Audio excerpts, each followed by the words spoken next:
1.2 A special agreement. There are two types of options, the call option and the put option. You can be a buyer or seller of these options. Based on what you choose to do, the P&L profile changes. Of course, we will get into the P&L profile at a much later stage. For now, let us understand what the call option means. In fact, the best way to understand the call option is to first deal with a tangible real-world example. Once we understand this example, we will extrapolate the same to stock markets. So let's get started. Consider this situation. There are two good friends, Ajay and Venu. Ajay is actively evaluating an opportunity to buy 1 acre of land that Venu owns. The land is valued at Rs 500,000. Ajay has been informed that in the next 6 months, a new highway project is likely to be sanctioned near the land that Venu owns. If the highway indeed comes up, the valuation of the land is bound to increase and therefore Ajay would benefit from the investment he would make today. However, if the highway news turns out to be a rumor, which means Ajay buys the land from Venu today and there is no highway tomorrow, then Ajay would be stuck with a useless piece of land. So what should Ajay do? Clearly this situation has put Ajay in a dilemma as he is uncertain whether to buy the land from Venu or not. While Ajay is muddled in this thought, Venu is quite clear about selling the land if Ajay is willing to buy. Ajay wants to play it safe. He thinks through the whole situation and finally proposes a special structured arrangement to Venu, which Ajay believes is a win-win for both of them. The details of the arrangement is as follows. Ajay pays an upfront fee of Rs 100,000 today. Consider this as a non-refundable agreement fees that Ajay pays. Against this fees, Venu agrees to sell the land after 6 months to Ajay.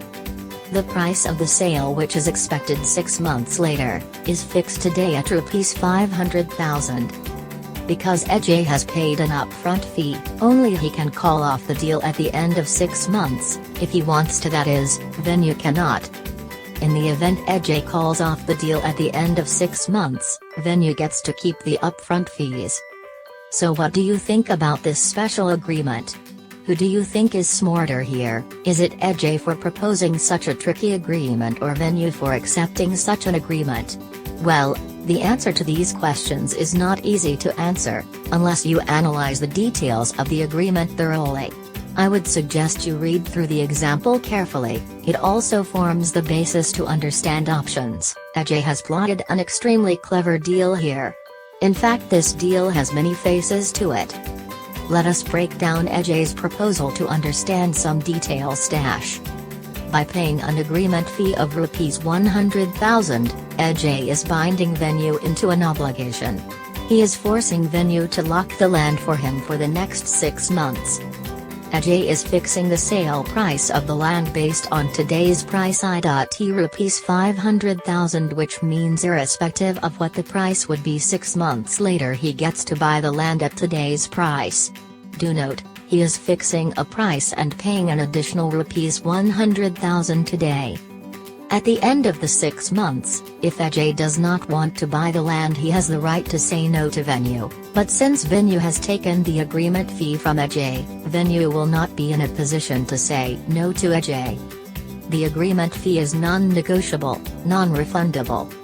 Now, after initiating this agreement, both Ajay and Venu have to wait for the next 6 months to figure out what would actually happen. Clearly, the price of the land will vary based on the outcome of the highway project.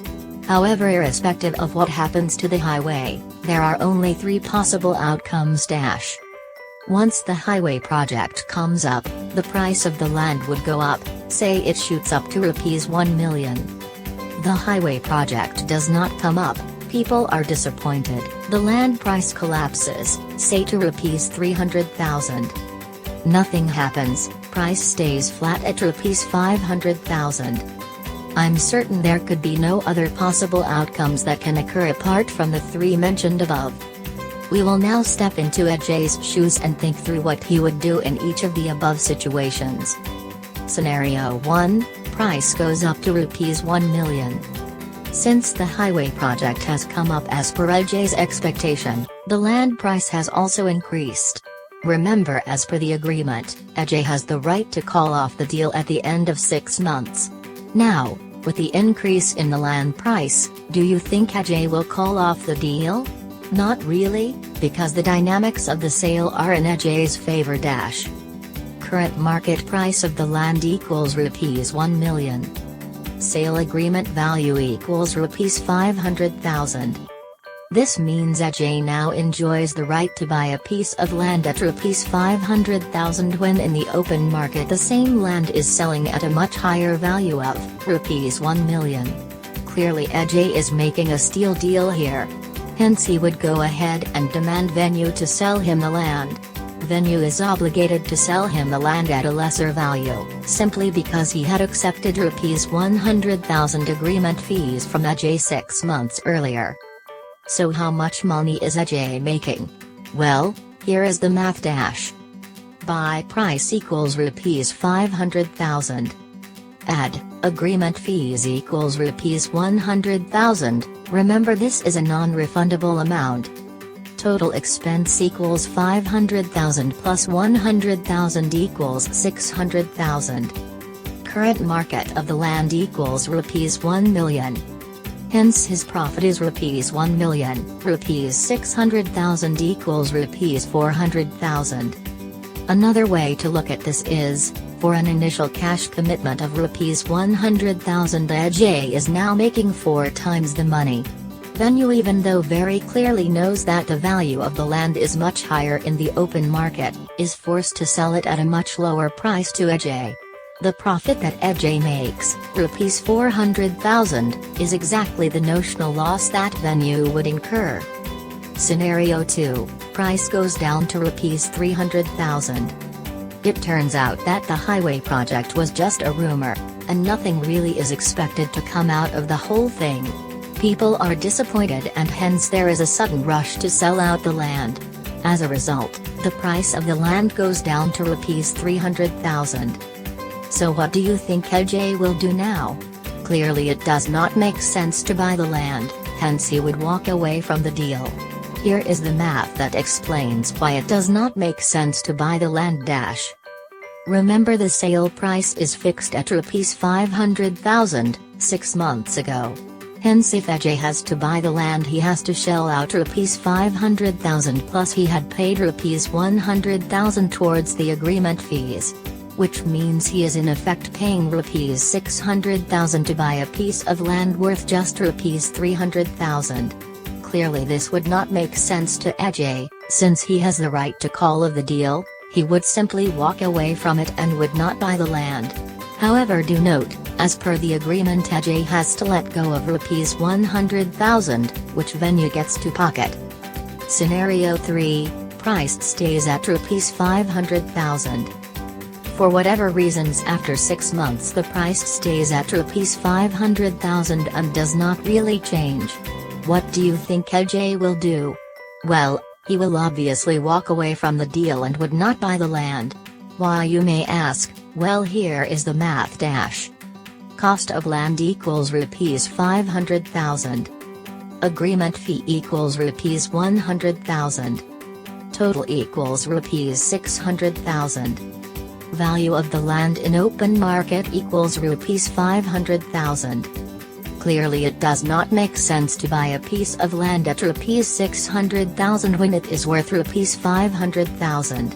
Do note, since Ajay has already committed 1 LK, he could still buy the land, but ends up paying Rs 1 LK extra in this process. For this reason Ajay will call off the deal and in the process let go of the agreement fee of rupees 100,000, which Venue obviously pockets.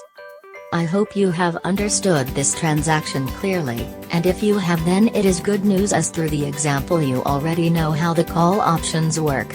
But let us not hurry to extrapolate this to the stock markets. We will spend some more time with the Ajay Venue transaction. Here are a few Q&As about the transaction which will throw some more light on the example. Why do you think Ajay took such a bet even though he knows he will lose his 1 lakh if land prices does not increase or stays flat? Agreed, Ajay would lose 1 lakh, but the best part is that Ajay knows his maximum loss, which is 1 lakh, beforehand. Hence there are no negative surprises for him. Also, as and when the land prices increases, so would his profits, and therefore his returns. At rupees 1 million he would be making rupees 400,000 profit on his investment of rupees 100,000, which is 400%. Under what circumstances would a position such as Ajay's make sense? Only that scenario when the price of the land increases. Under what circumstances would Venu's position make sense? Only that scenario when the price of the land decreases or stays flat. Why do you think Venu is taking such a big risk? He would lose a lot of money if the land prices increase after 6 months, right? Well, think about it. There are only 3 possible scenarios, out which 2 indeed benefit Venu. Statistically, Venu has 66.66% chances of winning the bet as opposed to Ajay's 33.33% chance. Let us summarize a few important points now. The payment from Ajay to Venu ensures that Ajay has a right, remember only he can call off the deal, and Venu has an obligation, if the situation demands, he has to honor Ajay's claim. The outcome of the agreement at termination, end of 6 months, is determined by the price of the land. Without the land, the agreement has no value. Land is therefore called an underlying and the agreement is called a derivative. An agreement of this sort is called an options agreement. Since Venu has received the advance from Ajay, Venu is called the agreement seller or writer and Ajay is called the agreement buyer. In other words, since this agreement is called an options agreement, Ajay can be called an options buyer and Venu the options seller, writer. The agreement is entered after the exchange of 1 lakh, hence 1 lakh is the price of this option agreement. This is also called the premium amount. Every variable in the agreement, area of the land, price and the date of sale is fixed.